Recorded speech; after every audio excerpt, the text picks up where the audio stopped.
Actor Dhanush சொன்ன இந்த விஷயம் தான் இன்னைக்கு ரொம்பவே வைரல் ஆயிட்டு இருக்கு. என்ன சொன்னான்னு கேட்டு வருவோம். Rupees, if you earn, you have problems for 200 rupees. You earn 1 crore, you have problems for 2 crores. So everybody same problem. Same problem. இதுக்கு பேர் தாங்க லைஃப் ஸ்டைல் இன்ஃப்ளேஷன் சொல்லுவாங்க. அதாவது நம்மளுடைய வருமானம் ஜாஸ்தியாகும் போது கண்டிப்பாக அதுக்கான செலவுகளும் அதிகமாகுது. இதுக்கு காரணம் என்னன்னு பார்த்தீங்கன்னா சொசைட்டியோட ப்ரெஷருங்க. உதாரணமாக நம்ம ஒரு பெரிய வீடு கட்டியிருக்கோம்.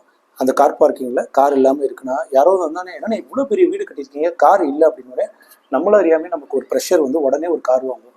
இப்போ என்ன பார்த்தீங்கன்னா நம்ம இங்கே அன்னெசரியாக ஒரு செலவை உருவாக்குறோம். இதை தான் பழைய படத்தில் ஒரு பாட்டில் சொல்லியிருப்பாங்க.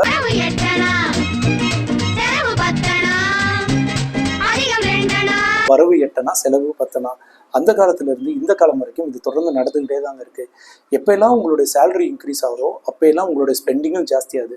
ஆனால் எப்படி இருக்கணும் தெரியுமா? உங்களுடைய சேலரி இன்க்ரீஸ் ஆகும்போது உங்களுடைய சேவிங்ஸும் இன்க்ரீஸ் ஆகணும். அதுதாங்க வாழ்க்கையை எப்போதுமே பீஸ்ஃபுல்லாக கொண்டு போவோம். எப்படி பண்ணுறது? ஸோ நெக்ஸ்ட் வீடியோவில் நம்ம அதை பார்ப்போம். ஸோ இந்த வீடியோ பிடிச்சிருந்தா மறக்காமல் SSLC பண்ணிடுங்க. Subscribe, share, like and comment. இன்ஸ்டாகிராமாக இருந்தால் மறக்காமல் ஃபாலோ பண்ணிடுங்க. Thank you so much.